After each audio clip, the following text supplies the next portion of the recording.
Hello, my name is Sifu Avi or Aviano, and it is good to be with all of you again today. And what I'm going to show you today is some of the more esoteric portion of martial arts training. And it's been a big part of my martial arts training. And the esoteric part of martial arts training has to do a lot with breath work and energy work. And I did a lot of breath work and a lot of energy work, did 20 plus years of martial arts training that I practiced when I lived in New York. And then when I came to San Francisco, I continued to practice that. One of the major parts of my martial arts training was iron palm training. And the training includes a lot of focus, a lot of breath work, and a lot of dedication. And during my training, I had to do it all by myself. None of my instructors taught me iron palm training. It was something that I had to explore on my own. So what I did is I went online 20 years ago, and I looked for iron palm training because it's something that I had seen in martial arts before. So I had found something online, and you probably have seen it yourselves. There are bags that you can get filled with different types of materials that help you to practice iron palm training. I found, I found everything at a organization that's called Wing Lam. And you can find them in online. They used to be in California, but I believe he's in Texas now. And I used to purchase a lot of my materials from him. Some of the materials that I have purchased are the iron palm training bags and some of the Di Jiao. Now this is not his Di Jiao. I like his Di Jiao the best, but you can get this online as well. And what I do for my hands when I condition them is I will use a combination of, some of this it's not necessarily lotion, but it's a type of solid material that allows your hands to be conditioned. And I will take it and I'll mix it with Di Jiao. I'll melt it together, literally doing alchemy, and I will again put it back into the jar, and this is what it looks like. And so I have this with me every time I do iron palm training, and I will just simply put it on my hands when I'm ready, so that when you're doing your iron palm training, you're not breaking your skin. And that's one of the most important things, because it's very easy to cut your hands. What are the benefits of iron palm training, which is considered to be hard qigong?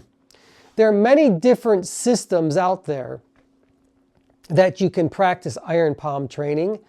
Many different systems out there for energy work. There's qigong, bagwaijian. I'm trying to think of all the different systems out there of breath work, of energy work. Search them, they're out there. This is one of them. Now, hard qigong incorporates a lot of body conditioning, and it takes a great deal of time, stamina, and effort to do that.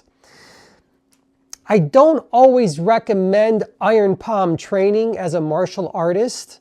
It's not necessarily needed, because a lot of times you're training your hands and conditioning your hands in different ways.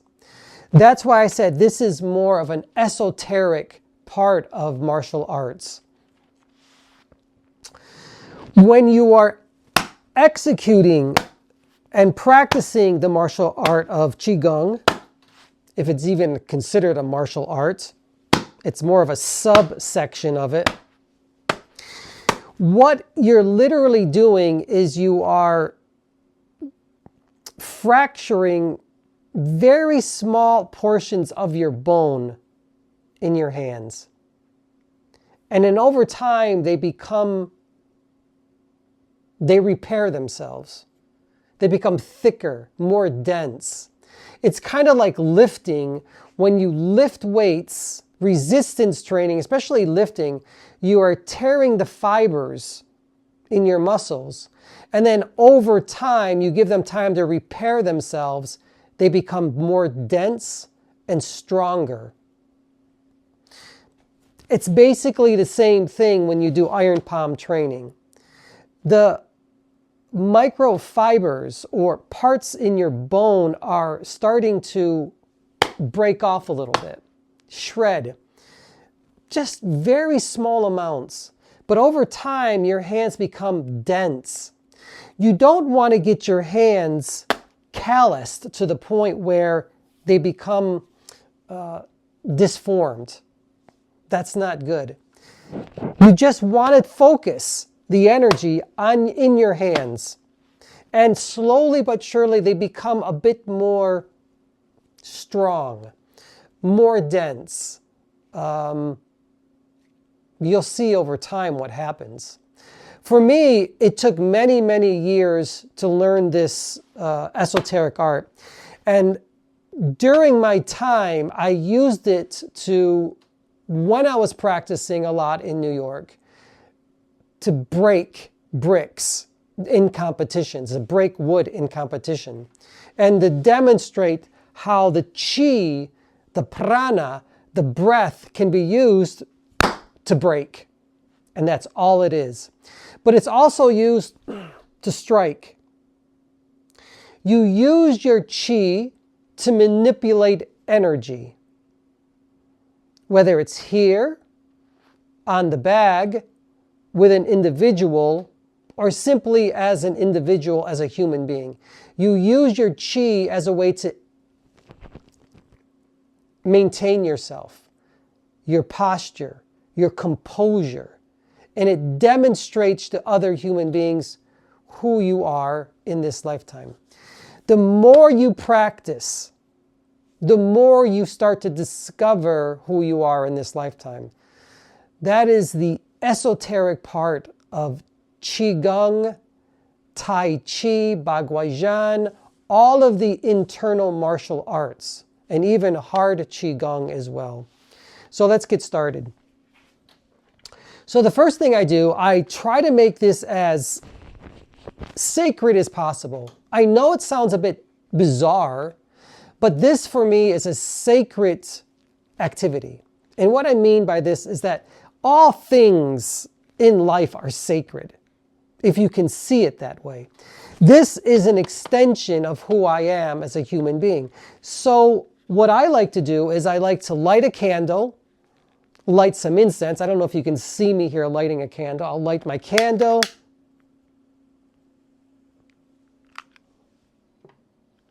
I light some incense.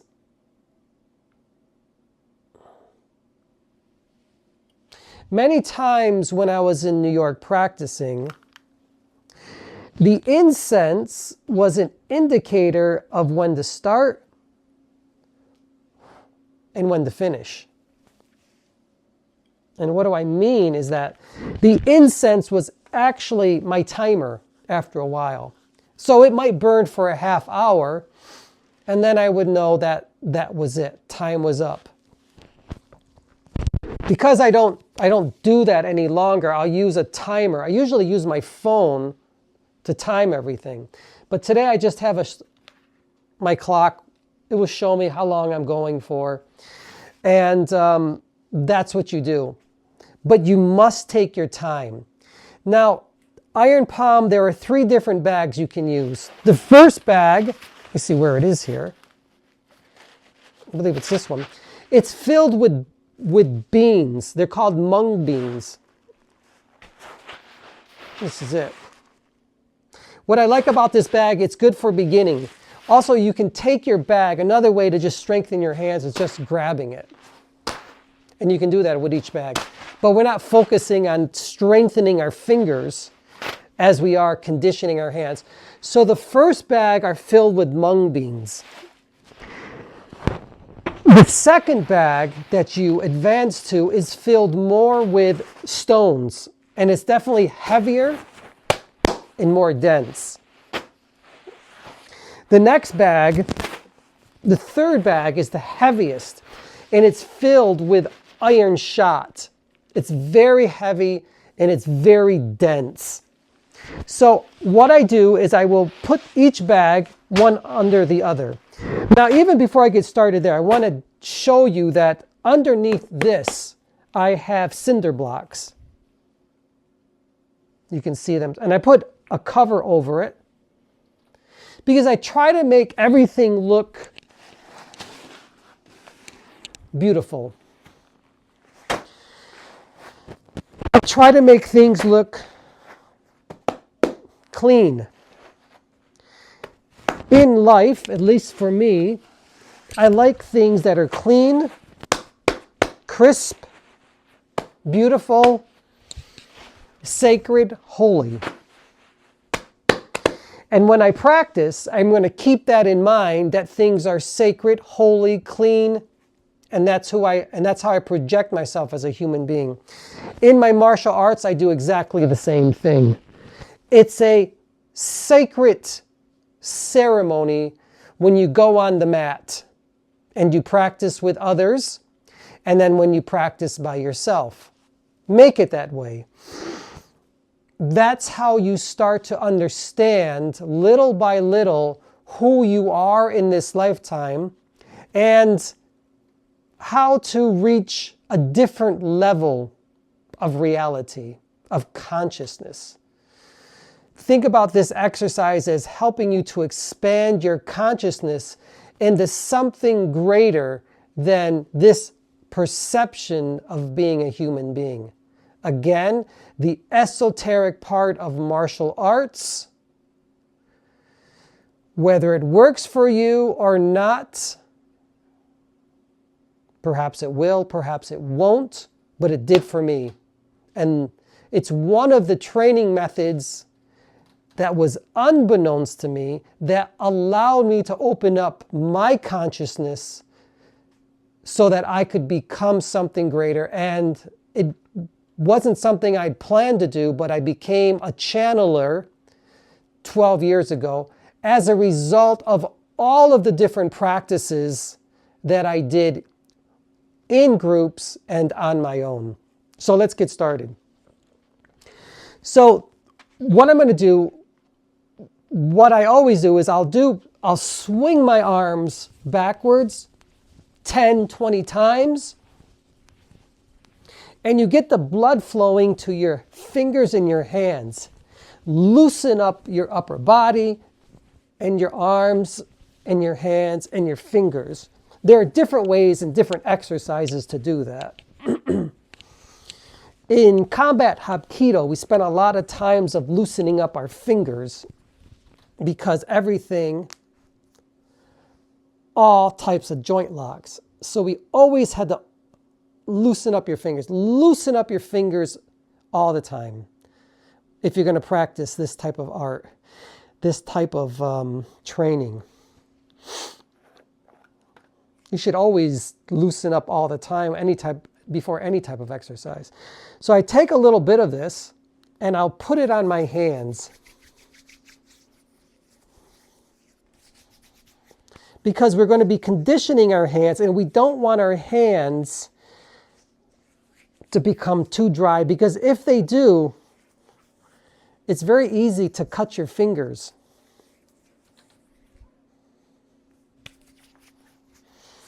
One thing I love about this exercise and this training is the smell. Olfactory, one of the oldest senses we as human beings have. It has an interesting smell to it, Deep Jiao. And it takes me back to times when I practiced every single day. And it creates good memories, good energy. So I look at my clock, and usually these days, I will practice only 5 minutes on one bag, change the bag 5 minutes, and then on the last bag 5 minutes.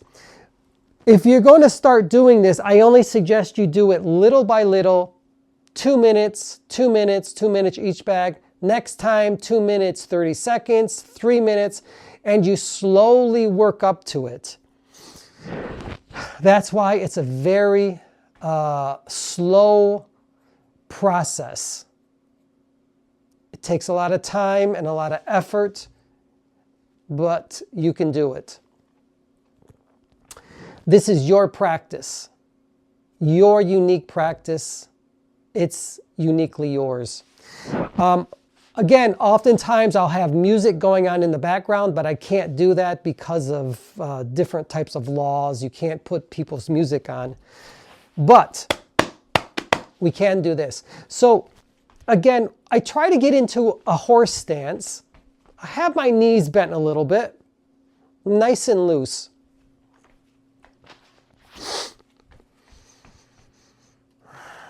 Breath, one of the most important aspects of who we are as human beings.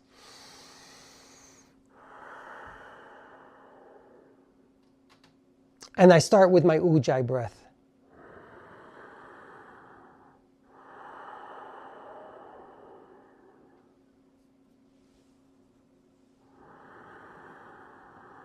And this is the meditative part of the practice.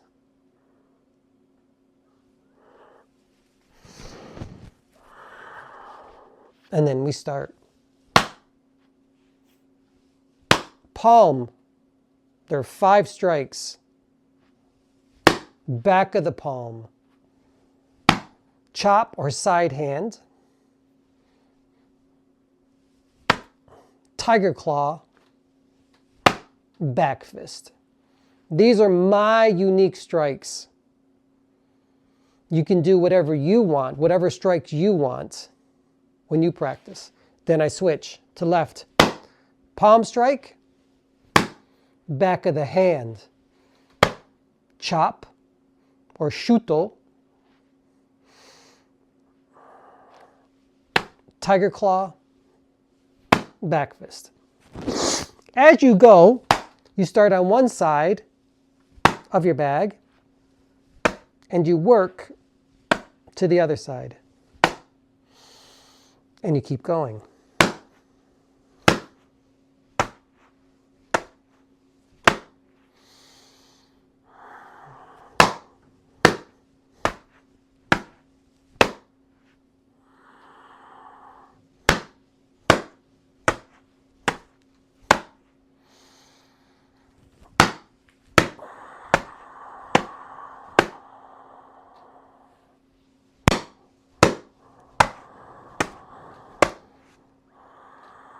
And you hear my breath. That is the ujjayi breath that you maintain through the practice.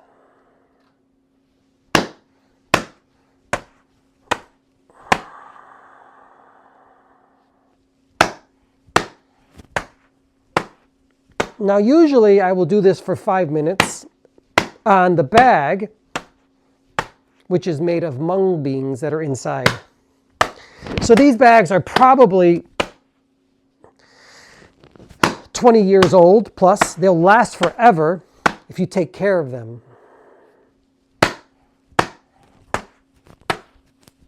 I take them everywhere, wherever I am. If I move somewhere, they come along with me.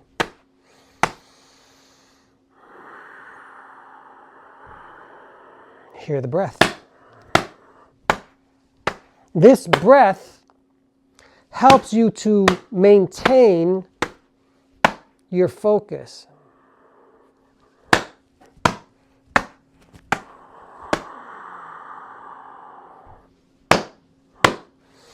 And you're going to feel it on your hands.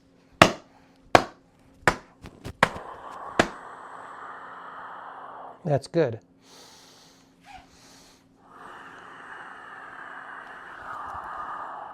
And then you bow. Who are you bowing to? You're bowing to yourself. You are source.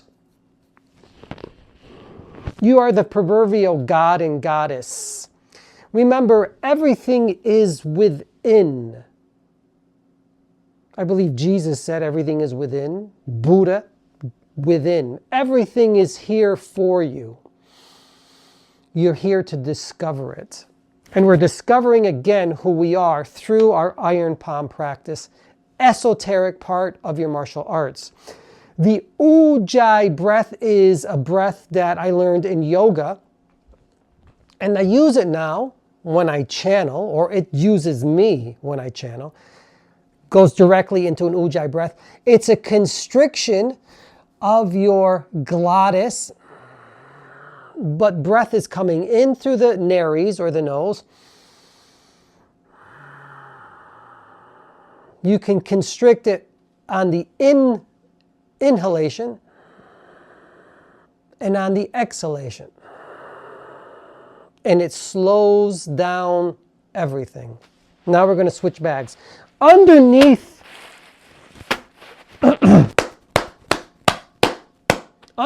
the bag,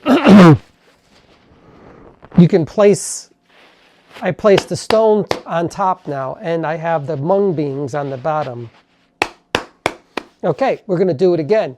So I'm going to place a little bit more of this, my magic potion. I go online and I look at different types of hand conditionings, and I found this online. I really like it. I guess I'll give them a plug. I think it's called Wise Men. It looks like there are 3 wise men on it. And it's supposed to help you with, if you have any type of neural pain. But I'm not sure if that's exactly what it does, but it definitely helps me when I'm conditioning my hands. And again, I told you, I took this, I melted it down, and I put in some of the deep jiao, and I literally let it coalesce and melt down. And this is the alchemy of what you do. And then I put it back in the refrigerator, let it become hard, and now I use it. But you do what you want to do. Remember, you're the driver of your own manifestations and reality. So now we have the bag that's made out of stones. And here we go. I'm getting into my horse stance.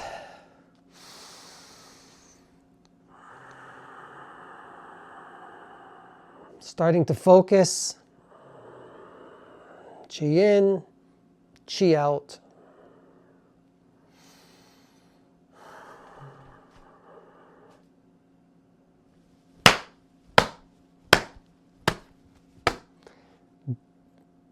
Definitely a difference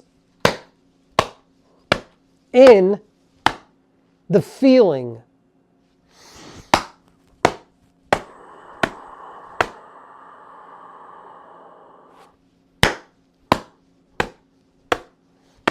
You will feel pain, but you're going to focus that pain through your breath. Automatically, my hand comes up in either a meditative stance, protective stance, if you want to call it that, as I get into a rhythm.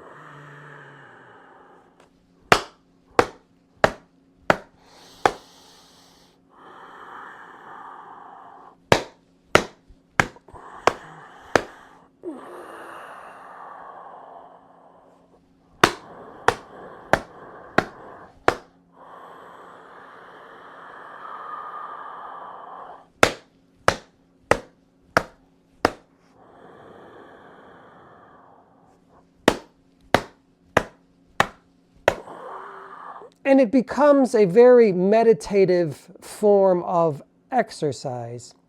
You can bring your hands back together when you're done. Left foot to right. and you bow out. Again, you are bowing to the divine. The divine is you. You are the divine. You bow unto yourself. Believe it or not, it's up to you, but after years and years and years and years of training and becoming a channel, these are the messages that are given to me by my higher self, that we are the divine. Nothing's coming here to save us, whether they are angels, aliens, whatever you want to call them, a messiah, a god, goddesses. We are it. We are here. This is our perception of reality. Make it the best one you can. We create our own heaven and our own hell. Which do you want to live in? Well, I like heaven. I like magic. I like beautiful things. And that's going to be my life.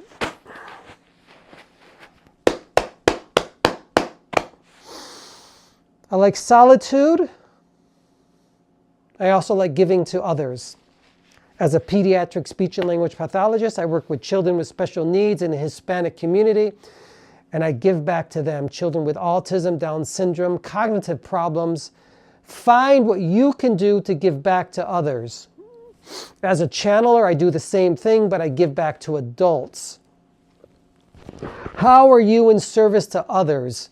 You find that through your solitary practice as a human being. Whether it's in martial arts, yoga, whatever it is, I find it through my exercise of lifting, martial arts practice, hard qigong, and then my meditation and channeling is another practice for me. You can find it through your religions, but your religions will only take you so far. It doesn't matter which religion it is, whether it's Abrahamic, pagan, Buddhism. Is Buddhism a religion? Well, there are people who say that it is. Shintoism in Japan, I've been there, practiced that. Hinduism in India. So many different religions. Don't become a slave to your own religion.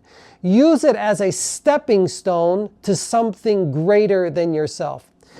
Participate in it, be in its community, and then learn from your religions, but go beyond. Don't let them shackle you, hold you, and give you the belief systems that you are not source, that you are not the consciousness of it all. They are limiting belief systems. Okay. And what does that have to do with hard qigong? What does it have to do with the practice of iron palm? Everything and nothing. You have to find the middle ground. I have found what I'm looking for through my iron palm training as I evolve as a human being, as spirit having this perception of humanness. And here we go. Now, this is iron shot.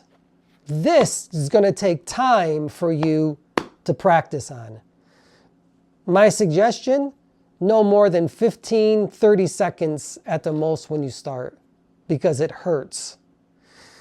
So take your time. You have an abundance of time. Okay? You really do. Horse stance.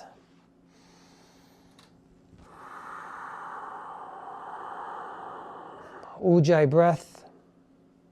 Focus.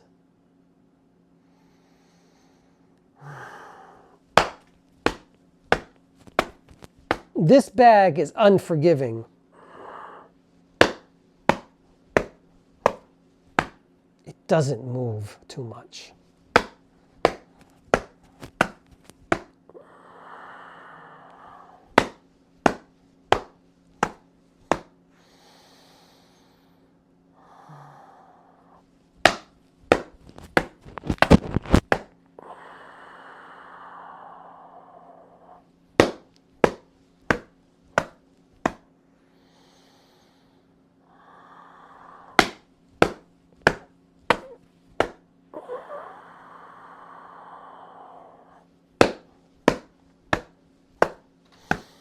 This bag puts me into a very deep meditative state if I allow it to.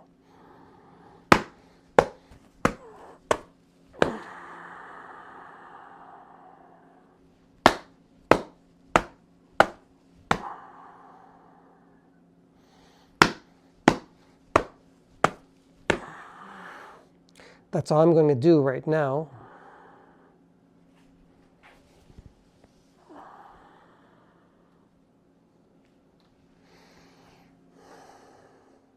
Again, focusing chi. Iron palm is just one of many different types of hard qigong.